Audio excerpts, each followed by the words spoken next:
आज की क्लास में हम लोग साइंस में यानी विज्ञान में पढ़ने वाले हैं पाठ्य निहित प्रश्न और कुछ इसका न्यूमेरिकल होगा उसको करेंगे। ठीक है, देखिए पहला क्वेश्चन क्या है, अवतल दर्पण के मुख्य फोकस की परिभाषा लिखिए।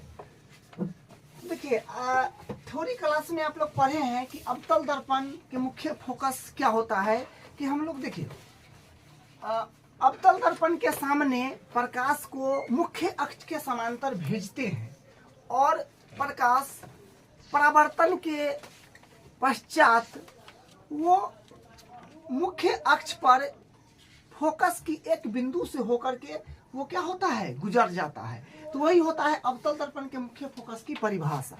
तो यहाँ पर लिखे भी हैं, देखिए क्या है, अवतल दर्पण के मुख्य अक्ष पर स्थित ऐसा बिंदु जहां पर दर्पण के मुख्य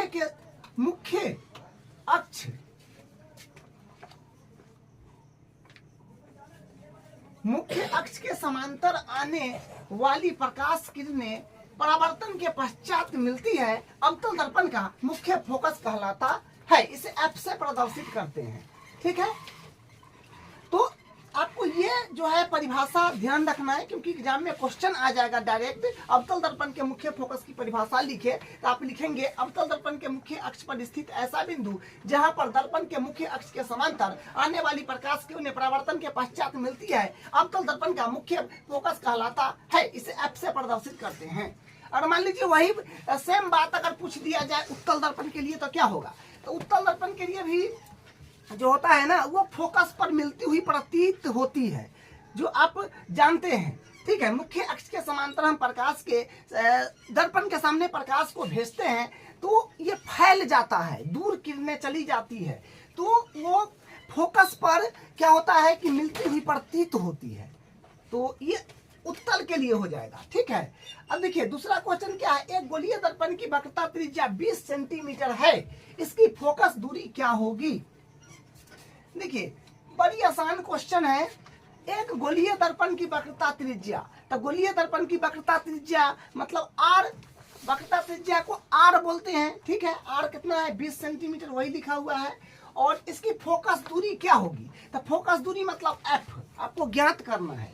तो चूंकि आर बराबर होता है 2f, यानी वक्रता त्रिज्या फोकस दूरी का 2 टाइम होता है, या फोकस दूरी वक्रता त्रिज्या का आधा होता है। ये फॉर्मूला आप पढ़े हैं, तो यहाँ से हम लोग f निकाल लेंगे। f माने फोकस दूरी, तो क्या है r/2, f बराबर r/2, तो f बराबर r का वैल्यू 20 है तो 20 बट्टा 2 है तो 2, काट पीट लीजिएगा 10 सेंटीमीटर क्या है फोकस दूरी आ जाएगा। तो यही इसका आंसर हो जाएगा।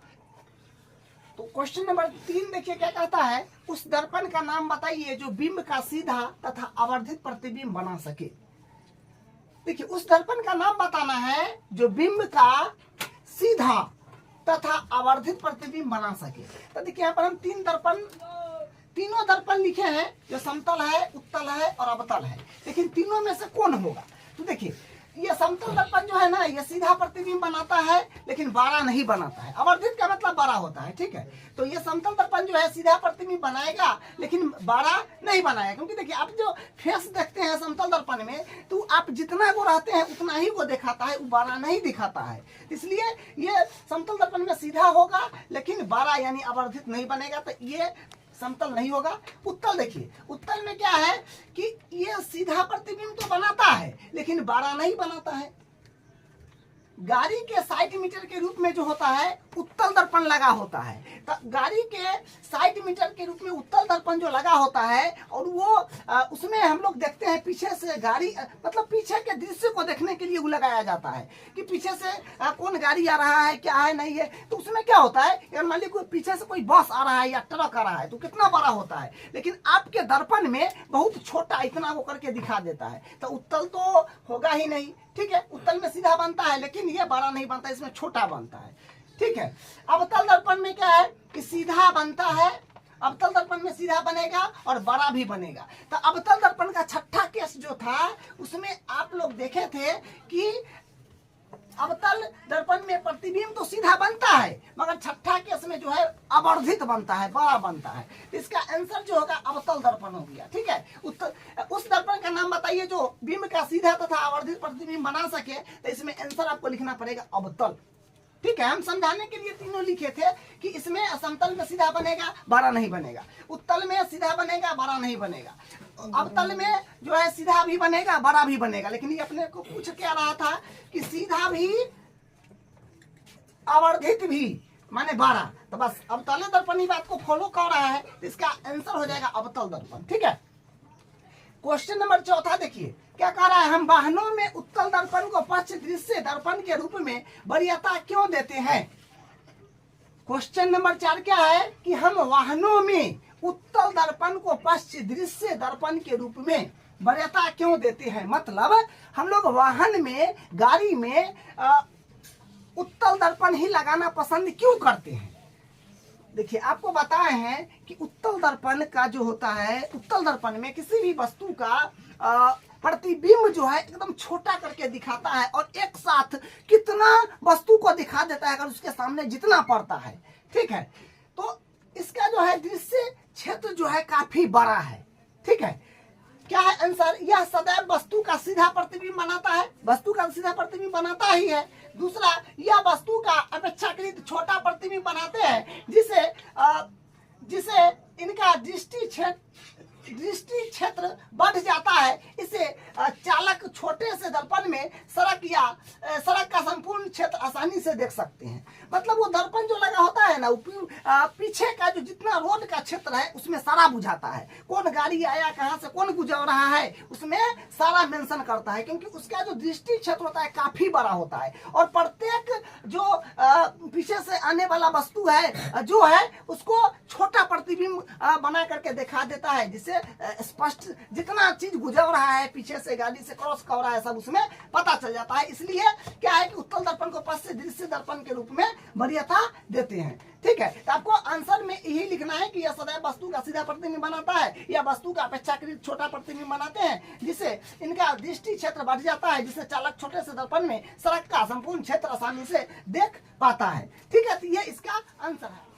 उदाहरण नंबर 9.1 है। ठीक है, ये न्यूमेरिकल है।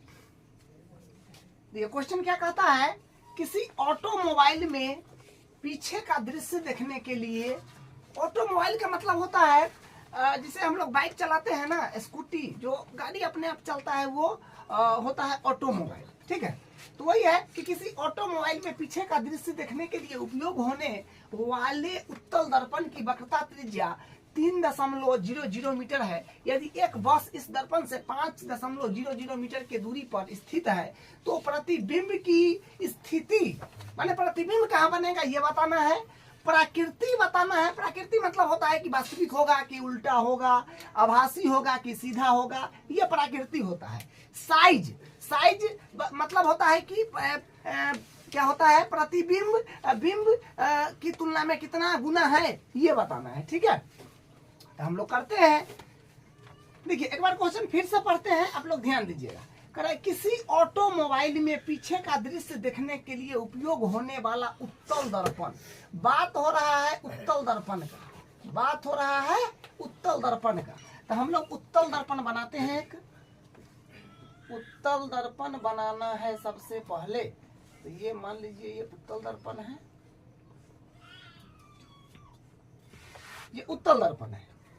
ठीक है, आप जानते हैं कि ये P हो जाएगा और यहाँ पर कहीं पर अगर आपको पता है ना, आपको क्या पता है, बनाना है आपको सबसे पहले एक लाइन खींचना है और उसके बाद वहाँ पर कहीं पर भी डिवाइडर का नोक रख के ऐसे घुमा देना है। तो जहाँ पर नोक गरेगा वही C होता है। ठीक है, जहाँ पर नोक गरेगा वही C होता है, वही केंद्र बिंदु होता है, उसी को हम लोग बोलते हैं वक्रता केंद्र। तो ये मान लीजिए C है और इसके बीच में एकदम होता है F, फोकस F यहाँ पर मान लीजिए है।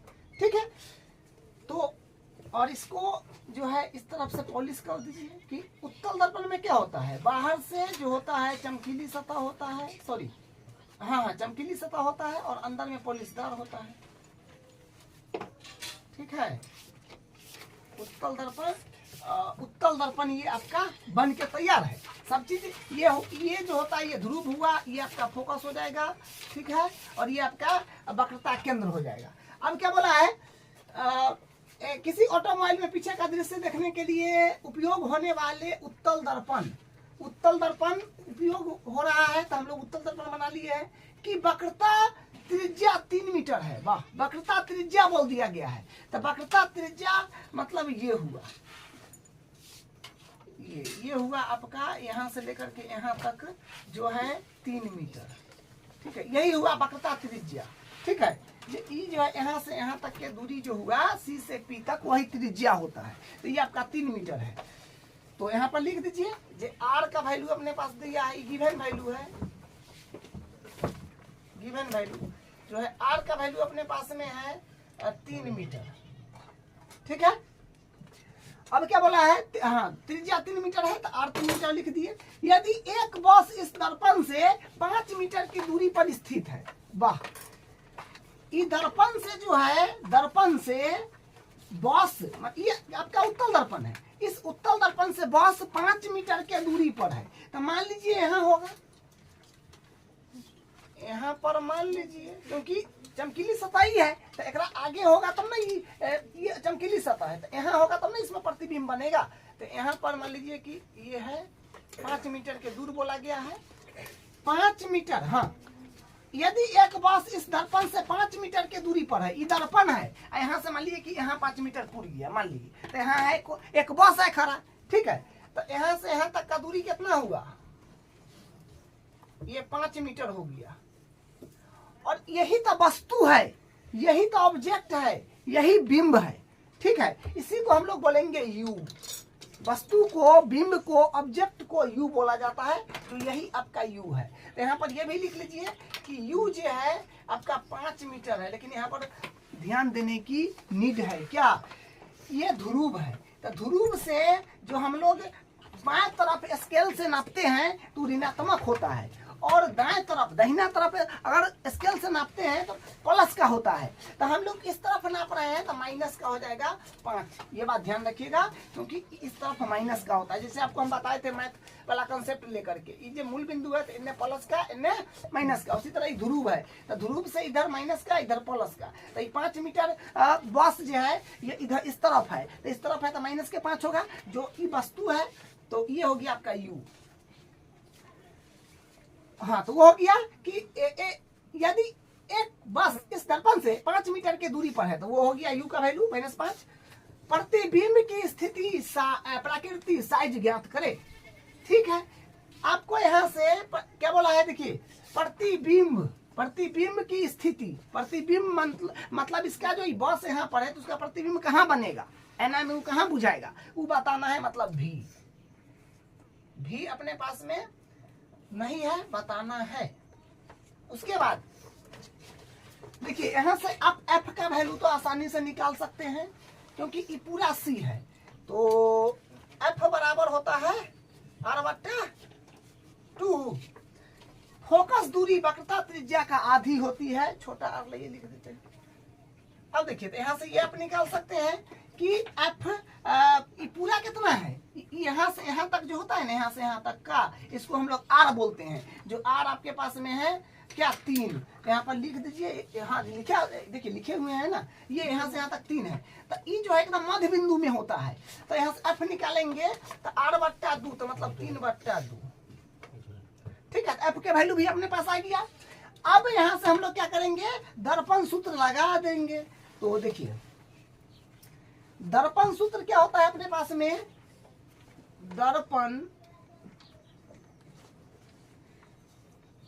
दर्पण सूत्र से, तो दर्पण सूत्र अपने पास में होगा 1/f बराबर 1/v प्लस 1/u, ठीक है। तो आपको इस फार्मूला को ही याद रखना है, इसी पर वैल्यू को जमाना है, ठीक है, हमेशा इसी पर वैल्यू को जमाना है। तो हम लोग करते हैं, देखिए 1/f, तो 1/f, तो 1 है तो 1 यहाँ पर हो जाएगा 1। एफ के वैल्यू अपने पास में कितना है, एफ का वैल्यू 3/2 है, तो 3/2 बराबर है तो बराबर, बस सीधा वैल्यू को जमा दीजिए। 1 है तो 1, अभी का वैल्यू देखिए भी, अच्छा ज्ञात करना है तो इसको एडिटीज और प्लस 1/u, तो 1 u के वैल्यू जो अपने पास में है -5 है, यहाँ पर -5 हो जाएगा। तो यहाँ से हम लोग वैल्यू को जमा दिए हैं। अब देखिए अब क्या करेंगे, 1 देखिए यहाँ पर क्या है 1/3/2 है, इसको आप ऐसे लिखिएगा 1 इसके बट्टा में 1 मान लीजिए, क्योंकि ई ओवरऑल बट्टा में पहले से है f का मान 3/2, तो ई हो जाएगा, ई पलट जाएगा, 2 ऊपर चला जाएगा और 3 नीचे आ जाएगा। ठीक है, अब यहाँ से 1/v प्लस माइनस तो माइनस हो जाएगा और 1/5 हो जाएगा। ठीक है, तो यहाँ से फिर क्या बनेगा, यहाँ से हो जाएगा 3/2 यानी 2/3। ठीक है, 2/3 बराबर, और यहाँ से अपने पास में हो जाएगा, कम करिए यहाँ से जो है ई तो आ गया 2/3, ई माइनस में तो उस तरफ लीजिएगा तो प्लस में हो जाएगा, तो 1/5 और बराबर 1/v। अब इसको एलसीएम वगैरह कर लीजिए, तो 1/v को हम यहाँ पर लिख देते हैं। ठीक है, तो यहाँ पर 3 5 के एलसीएम 15 हो जाएगा, 3 5 15, तो 2 5 10 प्लस, और यहाँ से 5 15 3 1 3 हो जाएगा। यहाँ से क्या 1/v बराबर हो जाएगा 10 और 3 13, तो 13/15 आ जाएगा। अब हम लोग इसको पलट ले रहे हैं, तो ये हो जाएगा v बराबर 15/13। अब इसको जब आप भाग करेंगे तो 1.15 आ जाएगा। ठीक है, तो v का वैल्यू जो है अपने पास में मीटर में सब वैल्यू है, तो मीटर लगा दीजिए, तो v का वैल्यू जो है अपने पास में आ गया है। अब क्या है कि देखिए प्रतिबिंब की स्थिति, तो हम लोग बता दिए प्रतिबिंब की स्थिति जो है ये माइनस का सॉरी प्रतिबिंब की स्थिति जो है ये 1.15 मीटर है। ठीक है, अब हमको बताना है प्रकृति और साइज, तो प्रकृति और साइज बताने के लिए आवर्धन निकालना पड़ता है। ठीक है, आवर्धन निकालना पड़ता है, जो होता है m बराबर होता है -v/u, या एक और फॉर्मूला होता है m बराबर h हाइट ऑफ इमेज बट्टा हाइट ऑफ ऑब्जेक्ट। लेकिन ये फॉर्मूला हम यहाँ पर नहीं लगा पाएंगे, क्यों?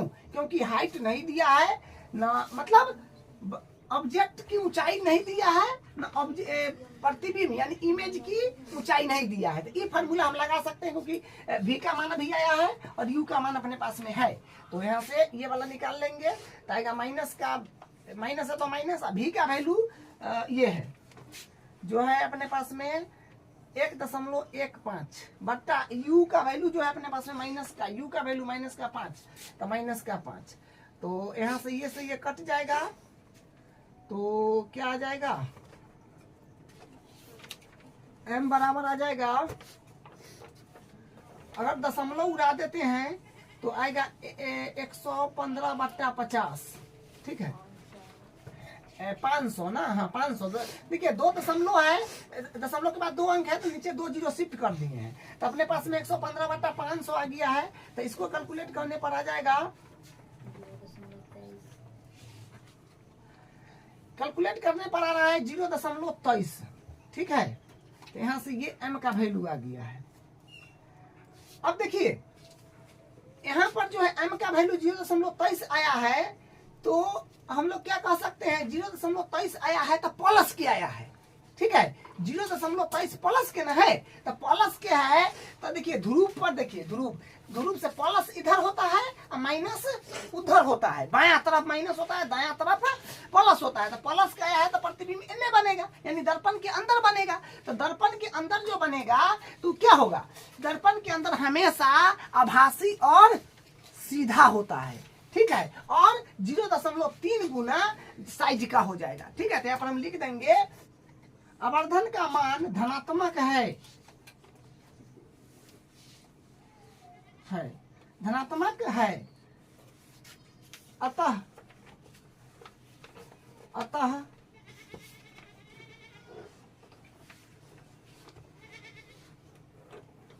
प्रतिबिंब आभासी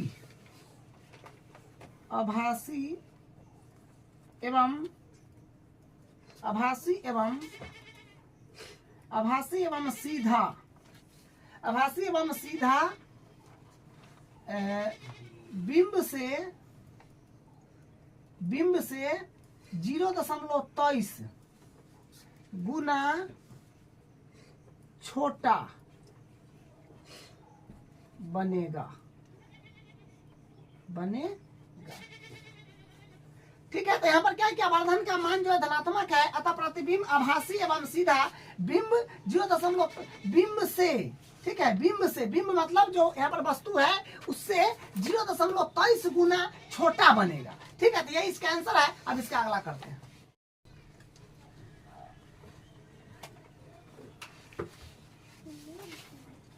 अब अगला देखिए उदाहरण 9.2 है, ये भी न्यूमेरिकल है। क्या कह रहा है, कोई 4.0 यानी 4 सेंटीमीटर साइज का बीम किसी 15 सेंटीमीटर फोकस दूरी के अवतल दर्पण से 25 सेंटीमीटर की दूरी पर रखा है। दर्पण से कितनी दूरी पर किसी पर्दे को रखा जाए कि स्पष्ट प्रतिबिंब प्राप्त हो। प्रतिबिंब की प्रकृति मतलब वही वास्तविक, उल्टा, आभासी, सीधा, वही प्रकृति हुआ। साइज मतलब कितना गुना है वो, ठीक है। तो इसमें बात हो रहा है अवतल दर्पण की, ठीक है, अवतल दर्पण का बात हो रहा है। तो हम लोग पहले अवतल दर्पण बनाएंगे।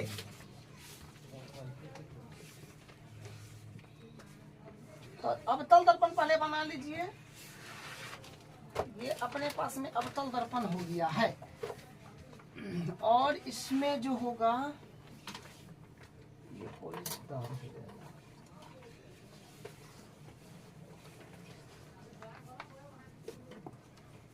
ये अवतल दर्पण पहले आपको बनाना है, ठीक है। तो अवतल दर्पण हम लोग बना लिए हैं, क्योंकि अवतल दर्पण का बात हो रहा है। इसको बोलते हैं हम लोग, ये बिंदु को P, और ये बिंदु जो जहां पर से आप प्रकार लगा करके सबसे पहले स्केल से एक लाइन खींचिएगा, और लाइन पर कहीं भी प्रकार का नोक रखिएगा, इसे घुमा दीजिएगा। जहां नोक करेगा ना वही बिंदु होता है C, वक्रता केंद्र, और एकदम बीच में होता है फोकस, मध्य बिंदु में। बस ये बात है। अब क्वेश्चन में जो इंफॉर्मेशन दिया है उसके अकॉर्डिंग हम लोग यहाँ पर करेंगे। कोई 4 सेंटीमीटर साइज का बिंब मतलब जो वस्तु है, जो ऑब्जेक्ट है वो 4 सेंटीमीटर है, ऊंचाई है 4 सेंटीमीटर। 15 सेंटीमीटर फोकस दूरी के अवतल दर्पण, 15 सेंटीमीटर के फोकस दूरी, बारे बार। तो ये जो है यहाँ से यहाँ तक 15 सेंटीमीटर है, इसका मतलब ये हुआ यहाँ से यहाँ तक जो होगी आपका ये P बिंदु से C वही है 15 सेंटीमीटर फोकस दूरी के अवतल दर्पण। तो ये 15 हो जाएगा, ठीक है, ये 15 हो जाएगा। अवतल दर्पण 25 सेंटीमीटर दूरी पर रखा है, मतलब वो जो है ना 4 सेंटीमीटर साइज का जो बीम है वस्तु, वो वही बोला 15 सेंटीमीटर फोकस दूरी के अवतल दर्पण से 25 सेंटीमीटर दूरी पर रखा है। 25 सेंटीमीटर के दूरी पर रखा है ये 4 सेंटीमीटर साइज वाला वस्तु। तो देखिए यहाँ तक जो है अपना 15 है, तो यहाँ भी इतना 15 ही पूरेगा, ठीक है, क्योंकि ये बीच में है, एकदम मध्य बिंदु में होता है F। तो ई भी 15 ही हो जाएगा पूरा। अगर देखा जाए पूरा यहाँ से ले करके यहाँ तक, तो ये हो जाएगा अपने पास में 30 सेंटीमीटर, ठीक है। तो आप बताइए, कह रहा है कि अवतल दर्पण से 25 सेंटीमीटर दूर पर रखा है कौन, 4 सेंटीमीटर साइज वाला वस्तु बिंब,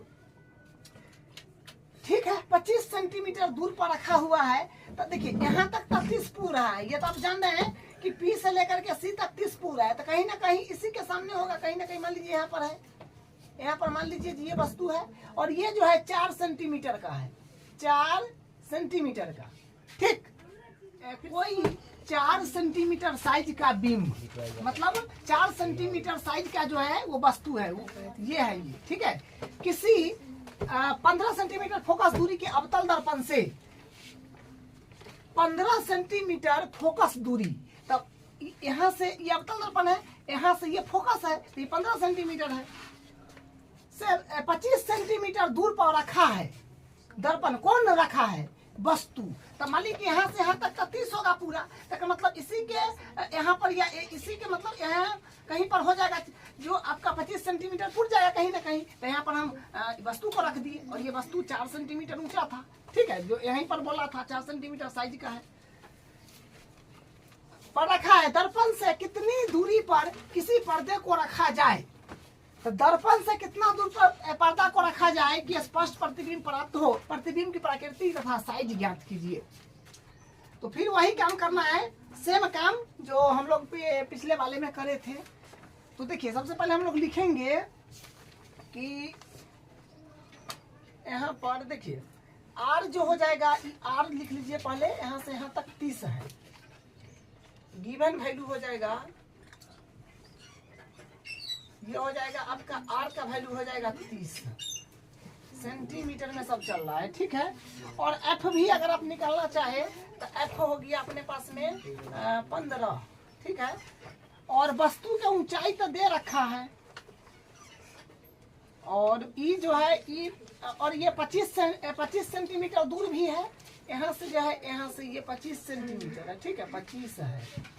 तो यू भी यहाँ पर हम कह सकते हैं वस्तु दूरी जो है 25, लेकिन ये देखिए ध्रुव से बाईं तरफ आ रहा है तो माइनस में हो जाएगा 25, सब सेंटीमीटर में दीजिएगा, ठीक है। और यहाँ ये जो है आपका वस्तु की ऊंचाई है, बिंब की ऊंचाई, तो एच ऑफ ऑब्जेक्ट हो जाएगा अपने पास में 4 सेंटीमीटर।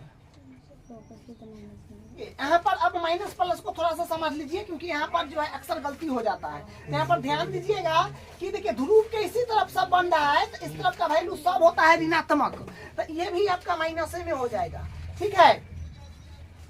और त्रिज्या ये भी माइनस में हो जाएगा, ठीक है, क्योंकि ध्रुव के इस तरफ है सब वैल्यू माइनस में हो जाएगा। लेकिन 4 प्लस का होगा, जो है आपका वस्तु की ऊंचाई ये प्लस का, क्योंकि ऊपर मुँह स्केल नाप रहे हैं तो ये प्लस का हो जाएगा, ठीक है। अब हम लोग दर्पण सूत्र लगा देंगे।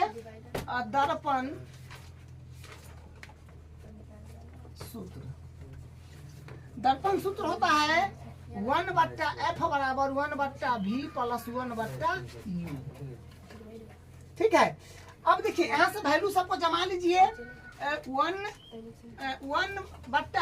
एफ है अपने पास में माइनस का 15, तो माइनस का 15 बराबर 1/v का वैल्यू अपने पास में, v तो ज्ञात करना है, v जो है ज्ञात करना है, तो इसको एडिटिव छोड़िए, और 1/v एडिटिव रह जाएगा क्योंकि v का वैल्यू नहीं दिया हुआ है, ठीक है। और प्लस है तो प्लस 1/u, u का वैल्यू जो है अपने पास में माइनस का 25 है, तो 25 हो जाएगा, ठीक है। अब क्या काम करेंगे हम लोग, इसको इसी तरफ ले लेते हैं, ठीक है।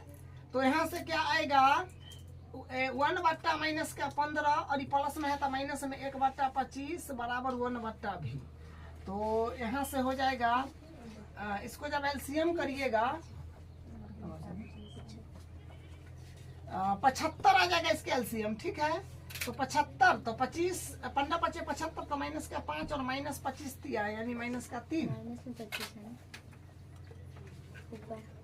एक मिनट, हाँ देखिए यहाँ पर जो है u का वैल्यू 25 जो है माइनस का है, तो यहाँ पर ये सब चीज पर थोड़ा ध्यान दीजिएगा।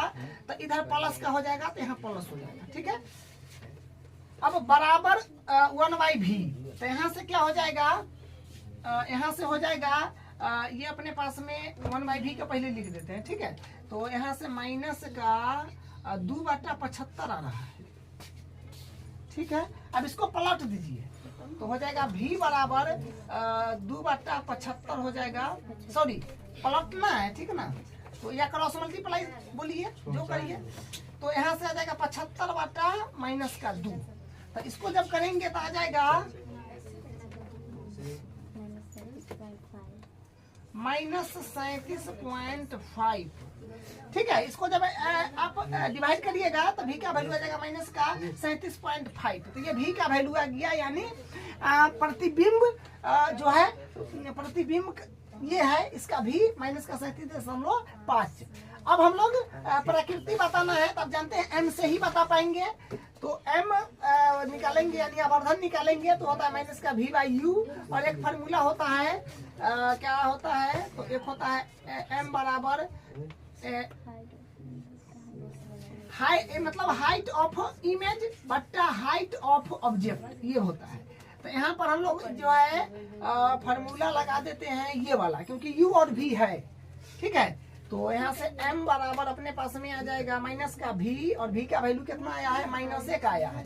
तो -1 का हो जाएगा 37.5 है, v का वैल्यू 37.5 माइनस का एडिटिव u का वैल्यू देखिए, u का वैल्यू अपने पास में माइनस का 25 है, u का वैल्यू माइनस का 25। तो यहाँ से क्या आ जाएगा m बराबर माइनस माइनस तो प्लस ऊपर हो गया, तो 37/5 माइनस का हो जाएगा 25। तो यहाँ से दशमलव उड़ा दे अगर, तो ये बनेगा, तो यहाँ से इसको डिवाइड फिर करना पड़ेगा, ये कट जाएगा, ठीक है। तो माइनस का 3/2 आ जाएगा, ठीक है। ई कट पीट के माइनस का 3/2 आ जाएगा। तो यहाँ से फिर m बराबर अपने पास में आ जाएगा माइनस का 1.5, 1.5 माइनस का आ जाएगा, ठीक है। अब हम लोग यहाँ से देखिए m का वैल्यू ऋणात्मक आ गया है, तो ऋणात्मक आ गया है, तो इसका जो है ना प्रतिबिंब उस तरफ बनेगा, उस तरफ बाहर, तो बाहर बनेगा तो वो वास्तविक और उल्टा हो जाएगा, ठीक है। तो यहाँ पर हम लोग लिखेंगे, यहाँ पर लिखेंगे कि यहाँ m का मान धनात्मक,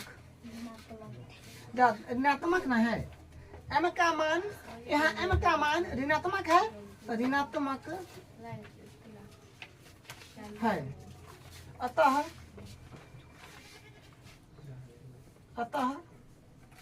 प्रतिबिंब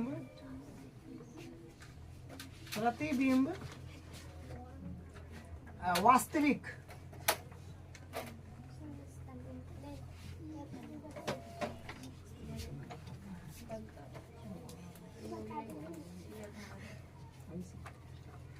प्रतिबिंब वास्तविक एवं उल्टा बनेगा। तो यहाँ पर क्या है कि m का मान ऋणात्मक है, अतः प्रतिबिंब वास्तविक एवं उल्टा हो जाएगा। अब देखिए साइज पूछा है, तो साइज यहाँ से हम लोग निकालेंगे। साइज मतलब h ऑफ आई, मतलब हाइट ऑफ इमेज, ठीक है। प्रतिबिंब की जो है आपका साइज पूछा है, तो यहाँ से देखिए क्या हो जाएगा। तो यहाँ से जो हो जाएगा, अगर क्रॉस मल्टीप्लाई अगर आप करा रहे हैं, तो एच आई बराबर हो जाएगा m गुने एच ओ, ठीक है। साइज निकालने के लिए एच आई ही साइज बताएगा, ठीक है। तो एच आई बराबर m गुने एच ओ, तो यहाँ से हो जाएगा एच आई बराबर m का वैल्यू कितना आया है, माइनस का 1.5 गुने एच ओ दिया हुआ है ना 4, हाँ 4। तो यहाँ से अपने पास में आ जाएगा हाइट ऑफ इमेज बराबर 15 चौका 60, तो माइनस का 6 सेंटीमीटर आ जाएगा, ठीक है। तो हम लोग क्या कहेंगे कि देखिए आप पढ़े हैं सी और एफ के बीच जब वस्तु रखते हैं हम लोग, तो ये सी से परे, मतलब सी से परे, तो सी से बहुत दूर जाके बनता है और आवर्धित बनता है, ठीक है। तो यहाँ पर हम लोग लिख देंगे, तो अतः प्रतिबिंब उल्टा तथा आवर्धित हो जाएगा। प्रतिबिंब जो होगा उल्टा और आवर्धित हो जाएगा। तो ये इसका आंसर हो गया है।